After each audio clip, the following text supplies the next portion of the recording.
Thank you for joining us. This is Health Your Own Way podcast, and I am your host, Mo Atkins. Today, we're going to be talking about Damaged Petals, my health journey. And please allow me to introduce my guest today, Contrise Williams. I got that right, Contrise? Yes. Yes. So she's actually a United States Air Force veteran, an author, a mental health and women's empowerment advocate. She was diagnosed with PTSD and is very passionate about helping women reach their full potential in general. And I want to say thank you for reaching out to me.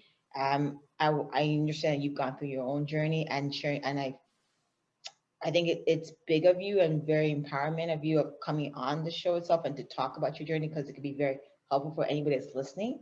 So anything you want to add based on what I've said about you so far? Thank you. Thank you for having me. First of all, I really appreciate it. It's an honor and a pleasure to be on here. But I'm just very passionate about telling my story, because hopefully, even if one person is inspired by it and it helps them on their journey, I feel like I've done enough. So thank you. I like that. And I know that we mentioned earlier that, you're an author. First, congratulations. Your book is called, I know, like a lot of people want to be authors, but you took the initiative. Oh, look at she got it. So it's called, again, just to be clear, your book is called Damaged Petals She Arose, right? With Damaged Petals She Arose. Thank you for writing. And I want an achievement. Are you able to share with us why you wrote the book? Like, why did you feel like this book needed to be told or written, basically? Well, for me, two things. One, I would tell my story in bits and pieces to people. And I had a few people that would say, hey, you should write a book. And honestly, that was something that I had never thought to do. But after hearing it so many times, when I was in Japan, I had a little bit of time. I would go to the beach and I would just start writing. And eventually I came up with a book. And once we got back to the States, I saw a commercial for TBN, my publishing company, their publishing company, which is Trinity Publishing. Okay. And TBN is the network that is a Christian network. And I decided to give it a try. And the account executive, the head executive at the company actually called me back. And I met with them a few times and they loved my book. And so I decided to go with them. So I'm with a major publishing company and that has a great platform. And so that's awesome. And number two, really just because I wanted to inspire women. That's the big thing. Mental health in general is kind of a taboo topic, especially in the African-American community. And so I feel like we have to take the stigma away from it and make it something that is kind of a norm that we talk about. And so I figured what a better way to do it than to just start off with me saying, hey, these are some things that I've been going through for quite a few years. I like what you're saying, because some people will talk about, it can't be a stigma, but everybody has their own mental journey, right? The fact that you wrote it is just making me saying, okay, I want this, but I need to first share my story so you can understand where I come from and you can feel comfortable and you can relate to me. I really like what you said. Yeah, it makes sense. I think for a lot of people, they have their own terminology of what mental health is. To you, what does mental health mean? For me, being on the other side, I say on the other side of my journey where I'm more balanced. For me, mental health means being balanced. If your mental health is good, it means being balanced. It is literally the key to your success, whether it be with your family, your marriage, your children, because if you're not balanced in your mental health, you're gonna cause a lot of trauma into your family. And you're not going to be able to reach your fullest potential if you're not balanced mentally. So when I think about mental health, I think about, for an example, how if someone wins the lottery and they're not financially able to handle money, they'll blow it. So you can get a whole bunch of things handed to you, but if you're not balanced, then you'll lose it. I like that. I think it's a great analogy because let's step back for myself. A lot of people think, okay, you know what, someone hurt me, someone did that, I don't have enough, and they think, okay, if they have that, that will resolve their issues. But in sense, you said it's inner imbalance. Like you can have those issues that you think are causing you problems, and then they resolve. But if you don't have, but it's deeper than that. If you haven't resolved the inner imbalance, those resolution that you got, that you thought you needed, will not fix the problem.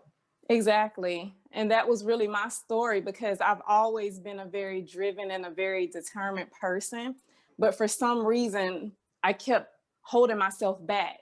And I found myself honestly sabotaging a lot of things in my life because I couldn't understand why. But once I kind of got to the root of the problem, I was able to like heal myself and put myself in a better position, and now put myself in a position to be able to handle those things, because you can't really handle your blessings if you're not mentally prepared for them. So I agree with you. And I think a lot of people need to realize that they need to see somebody to help them, or even, I really believe that. I think through your own journey, and I know with mental health, everybody faces some form of stigma. Like, did you face some, and then how did you cope? I did.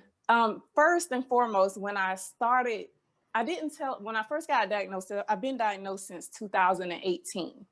And I didn't really tell people at first what was going on, because, you know, I just wanted to kind of like keep it to close family. But when I started telling people, I got hit with a lot of, oh, I never would have guessed that. You don't look like you have those problems, or like it's like you wear a badge or something on your head when you're dealing with it. Or people, they put this certain stigma, especially on PTSD, to where they think of mostly a male, or mostly, you know, you have to have this like it's like it's very surprising to people to see a female dealing with PTSD in that manner. And that was shocking. That's a stigma. And then even especially with family, you know, they think they know you for so long, and it's really hard for a lot of people to accept that you're different than from how they may have known you before. I went in the military when I was 2 days after my 18th birthday. And I deployed to Kuwait, where I served in a wartime situation right around, I was about 22. And so for about 15, 16 years, I suffered and did not know what was going on with me. So I'm sorry. Like, it's a lot. I know. I think what you're basically saying is that, you know, a lot of people with the stigma, especially within the African community or any community outside that doesn't really want to take and acknowledge that this is an issue, is that they're like, well, you don't look like you're so-called dealing with that. Well, I don't know what you're supposed to look like. There's people that suffer in silence.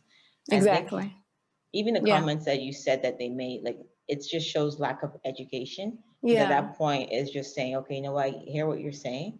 Is there anything I can help you, or is there anything that you need from me that will make that, like, how do I relate to you going forward? Like, I think it's just more of acknowledging that with somebody, and then seeing how you can help them. And the fact that they said the other way around and refuse to accept that you are different, that they coddle you. They coddle you so much, they make you feel like you can't do anything, like, or they baby you, like, oh, let me make sure you're okay all of the time, when it's like, I personally, my own self, learned the things that I need to do to kind of stay balanced, and what I need to do, and what I'm capable of doing, and what I can't do.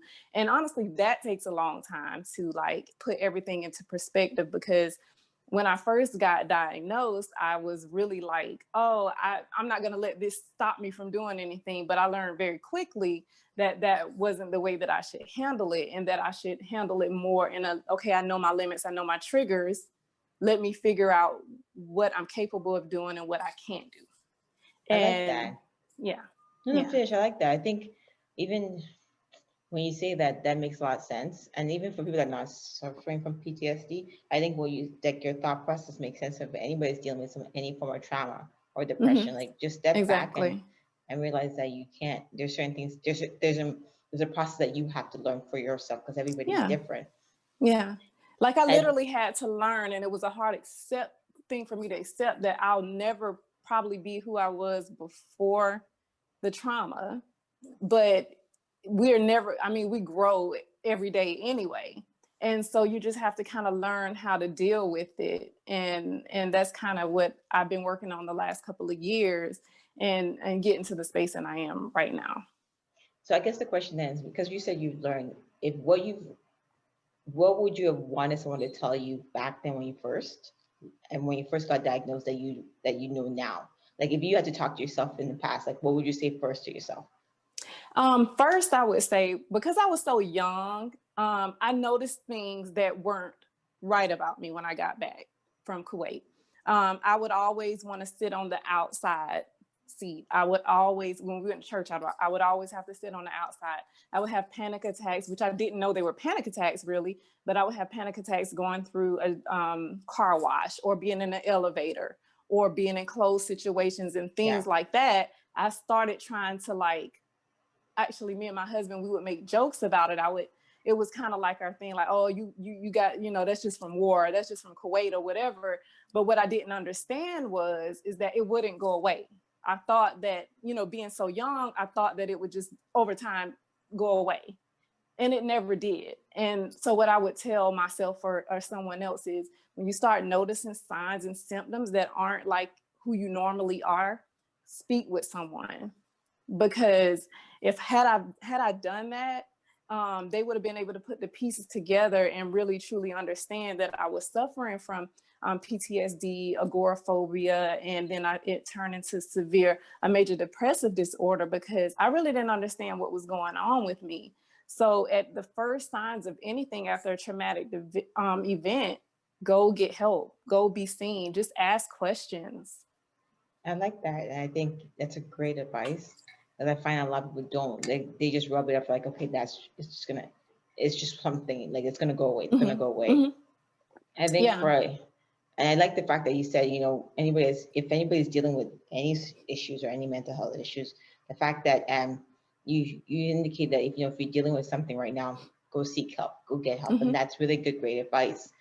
Now, with all that said, even though you face so much challenges, you've been able to achieve a lot of, goals, personal, professional.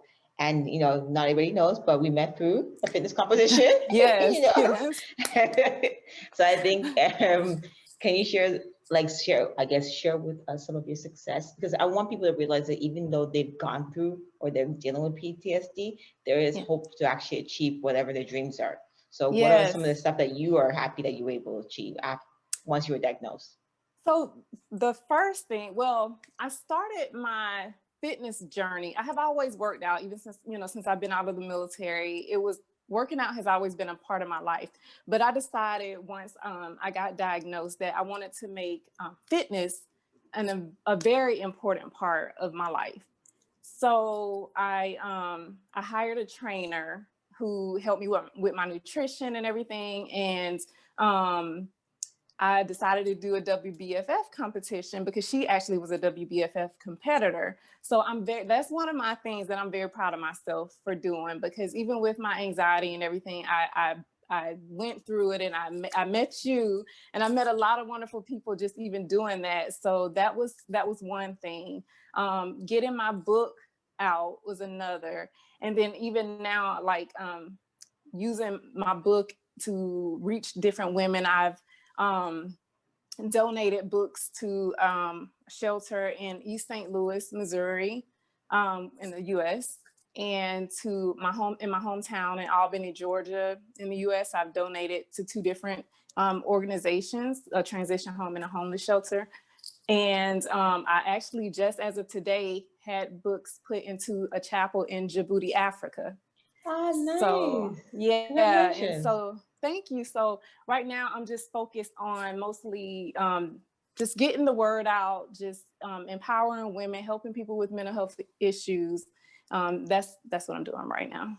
I like that. And that's a lot. Like, even you have to understand, a lot of people don't even get to that place. You got to that place. And I think if anybody wants to follow your journey, or, maybe reach out to you to see for certain suggestions or advice, and what's the best social media platform that they can reach you out on? Okay. Like, are you on Right. Instagram or Facebook? Sorry, I Yeah. apologize. Go ahead. Instagram right now, and that would be Contrise, CONTRISE _Yonfaye, YONFAYE, and you can I post like inspirational stuff and picture fitness stuff and everything like that on that platform. And I'm starting a YouTube channel. I started it, but then I stopped it because I realized that right now with the holidays and everything, I'm not going to have time to be as focused as I need to be. So for now, just follow me on Instagram, and you can message me on Instagram if you have any questions that you would like to ask me. I like that. We will have your information there. I guess then the last question is, what's next for you? What's next? 2020. What's next? Past this pandemic, I'm planning my first fundraiser event. It's going to be a ball. So it's going to be all fancy dancy, just an amazing time. And that's going to be in late 2021, more like probably September, around the book anniversary. My goals are, as of right now, are to get my books into at least a transition home or shelter in each of the 50 states in the United States and different countries. So if you know of a transition home or shelter where you're at in Canada, please let me know, because I would love to donate. So that is, those are some things that I'm working on right now. I like that a lot, and that's very meaningful, because I think a lot of people don't like giving yourself. If you give out and you want the best, helps you as well heal, because you feel like you. I like that. I think it's freedom. Yes, it's freedom. Yeah. But it was one other thing. I'm sorry. Can I share one other thing I meant to say before? And it's very important, or else I would let it go. I just would give this advice. This is something that is very important if you're on your mental health journey. Find a self-care routine. That was one of the best things that I have done over this past year, is have my own self-care routine. I start my morning off every day with devotional time with God, or whoever you pray to or whatever. Spend time in that, and being grateful and thankful in that way. And even if it's getting with nature, or like reading a book, or whatever you do, find time for self-care every day. Start your day, end your day with some type of self-care routine, because self-care in itself will keep you so balanced. And that is one of the most important things. My fitness, my self-care in general is just amazing for my mental health.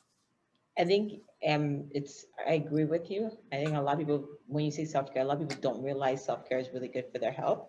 Like, you have to think about yourself. A lot of people are giving out there, and people take, but if you don't take care of yourself, you center yourself, you're not going to be well for anybody else, and especially for yourself. So I really appreciate you mentioning that. With that said, I want to say thank you for being part of this podcast. Thank you. I've learned a lot, in the sense that, a lot of people have their own issues out there, and then it should be a conversation piece, and people should feel safe to have that conversation. Exactly. I felt safe having that conversation. You made me calm. I was like, okay, I like this. Yeah. Anything else you want to add before taboo. I know it shouldn't be taboo. It has to be something that people are comfortable talking about, because it's so many people that suffer in silence and it doesn't end well. So we have to be a resting place for people, and they have to feel comfortable. And so that is just my goal, is to make as many people as I can feel like they can talk about whatever issues they're going through mentally. I like that. And again, thank you for being part of the episode. Sincerely appreciate it. Thank you so much for having me. I appreciate it. We're glad to have you join us. Don't forget to subscribe, leave a comment, share with anyone that needs to be empowered and inspired. And don't forget to join us next week for the next episode of Health Your Way Podcast. Have a good day, you guys.